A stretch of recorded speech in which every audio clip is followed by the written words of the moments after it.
Estamos en tiempos de COVID-19 y desde la Sociedad Catalana de Historia de la Ciencia y de la Técnica queremos pensar históricamente en nuestro presente. Es por ello que hoy contamos con Maribel Porras, profesora de Historia de la Ciencia en la Facultad de Medicina de Ciudad Real de la Universidad de Castilla-La Mancha y directora del Grupo de Investigación de Salud, Historia y Sociedad de la Universidad Castilla-La Mancha. En esta entrevista nos hablará sobre la crisis sanitaria que provocó la gripe española de 1918. Buenos días, Maribel. Buenos días. La llamada gripe española de 1918 fue la última pandemia de consecuencias catastróficas con cifras que giran alrededor de 50 millones de personas muertas. ¿Cómo fue posible semejante azote? Bueno, es importante tener en cuenta la coyuntura en la que se desarrolló esa pandemia. Por un lado estaba la Primera Guerra Mundial, lo cual implicó mucho movimiento de población, tanto, digamos, de soldados que participaban, de los países que participaban en la contienda en unas condiciones de hacinamiento bastante grande, como también de población civil que se tuvo que ir moviendo como fruto del impacto de la pandemia.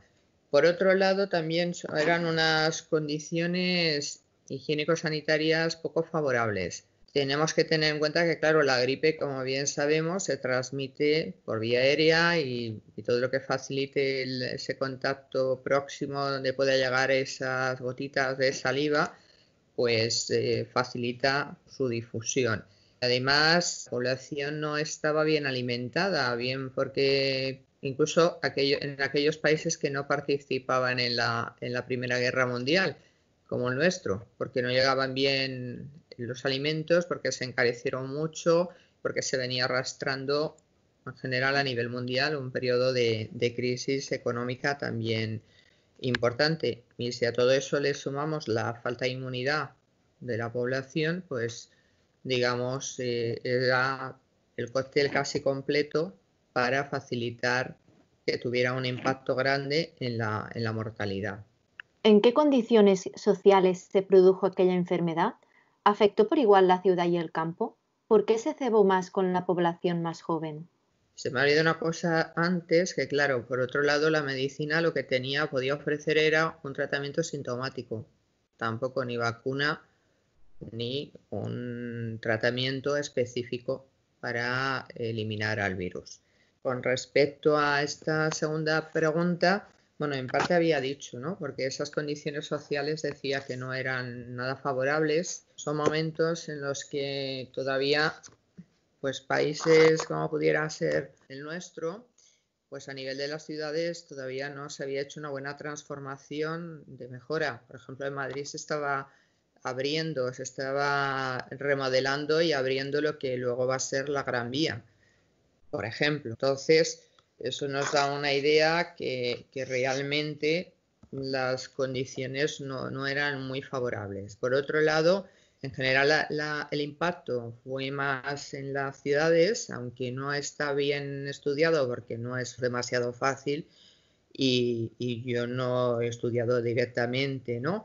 Pero lo que sí pasaba, o lo que sí pasó fue lo siguiente: las ciudades era más fácil por el hacinamiento, por esas malas condiciones de vivienda, que hacía que, claro, ese aislamiento, mantener aislada a la persona enferma, pues era bastante difícil, sobre todo en niveles lo que podía ser la mayor parte de la población de ese momento. Luego lo que es la vida diaria, pues como también pasa ahora, aunque fuera en menor grado, ¿no? El uso de esos transportes colectivos o ese trabajo que se desarrolla en proximidad y con un número muy importante de horas, que es otra de las cuestiones que ahí se va a llamar la atención. O sea, todo eso, digamos, facilitó el que realmente tuviera ahí un impacto importante. Luego en las ciudades es donde, digamos, aunque fuera en la periferia, estaban los cuarteles de soldados, ¿no? Que también, pues en el caso, por ejemplo, como nuestro país, no estaba en demasiadas buenas condiciones higiénico-sanitarias. Y lo que pasó con las localidades más aisladas, como puede ser la población rural, fue que, por ejemplo, en el caso de España está bien documentado. Cada vez que se iniciaba un brote y, por ejemplo, cuando se inicia el segundo brote en el otoño, pues entonces se detecta algunos casos en los cuarteles. Y entonces se mandan a sus localidades de origen, en teoría, aquellas personas que no estaban con la enfermedad aún, pero algunos de ellos no tenían los síntomas, pero sí tenían la capacidad de contagiar, de manera que cuando llegaron a sus localidades de origen, pues lo extendieron. Y entonces, en aquellas localidades más aisladas, con menos inmunidad todavía, se extendió de una manera aún mayor, de manera que tenemos localidades rurales que se quedaron a lo mejor con la mitad de la población o menos. Y esa es la relación, por ejemplo, con una de las vías de llegada a Europa desde los Estados Unidos, a través de los soldados que venían en los barcos y se trasladaban para llegar a Brest, en Francia, ¿no? Para ir al frente. Entonces se les murieron muchos, pero otros llegaron con el virus, pero sin desarrollar la enfermedad o con pocos síntomas y permitió que se fuera extendiendo. Y ya por último, tras la crisis, ¿hubo respuestas nacionales en términos de mejora de condiciones sanitarias e internacionales, como por ejemplo una idea de salud global? Bueno, el hecho de que fuera la población joven la más afectada, entre 15, 40, 45 años, a nivel social provocó una gran conmoción, ¿no? Entonces, en parte ese impacto en la población joven, pues de que soldados que estaban en el frente se ha relacionado recientemente con el daño que habría hecho, por ejemplo, el uso de las mostaza, ¿no? que se incorpora en esa guerra, unido a esa falta de inmunidad, ¿no? de la población frente a los de más edad que podían tener inmunidad un poco parcial, ¿no? Frente a un virus de la gripe.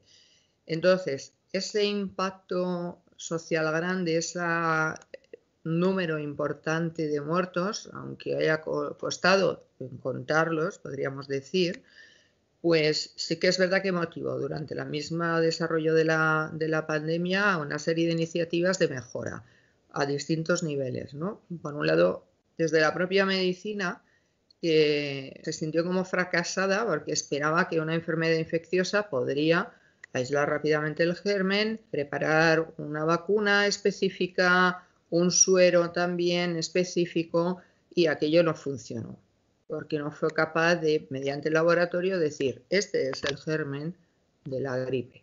De hecho, eso no pasará hasta 1933, que se aísla el primer virus de la gripe. Entonces, desde esas iniciativas de los médicos, de un sector de la medicina, ¿no? Preocupado porque eso fallaba, porque tampoco acababa de funcionar medidas más tradicionales usadas cuando las epidemias, empezaron a revisar, sobre todo coincidiendo con el segundo brote, hasta qué punto se tenían las condiciones. Claro, en aquellos países que estaban en guerra tenían la dificultad de que parte de sus profesionales sanitarios los habían desplazado al frente y atender al tema militar, ¿no? de la guerra. Entonces, a nivel civil se notaba carencia de esos profesionales sanitarios, pero también se revisó condiciones higiénico-sanitarias, sociales, pues de los distintos países, localidades, y en aquella época existía la Oficina Internacional de Higiene Pública, por ejemplo. Con base, creo recordar que era en Francia, en París. A nivel del continente americano estaba la Oficina Panamericana, pero de todas formas no tuvo un papel, digamos, como lo que luego se diseñó cuando termina ya la Primera Guerra Mundial y pasa la pandemia esta, que fue ya cuando se crea la Sociedad de Naciones, y en ese contexto se crea dentro de la Sociedad de Naciones el Comité de Higiene de la Sociedad de Naciones, que de hecho va a desarrollar una labor bastante importante que se da previa a esa Organización Mundial de la Salud. Entonces, en concreto, en relación con la gripe, y bueno, ahí se va a desarrollar esa labor previa, pero digamos un plan mundial de lucha contra la gripe no se llegó a articular hasta después, cuando ya está o se está constituyendo, en esos años que se está constituyendo. Pues supongo que en parte se puede explicar porque el virus no se aísla hasta 1933, entonces se han introducido ahí cambios, el Comité de Higiene de la Sociedad de Naciones se van a trabajando a muchos niveles y es verdad que estimuló cambios en la lucha contra enfermedades infecciosas, pero hasta llegar a nivel específico pues no fue porque hasta la OMS, porque es cuando ya también se habían ensayado las primeras vacunas y se había visto que fallaban.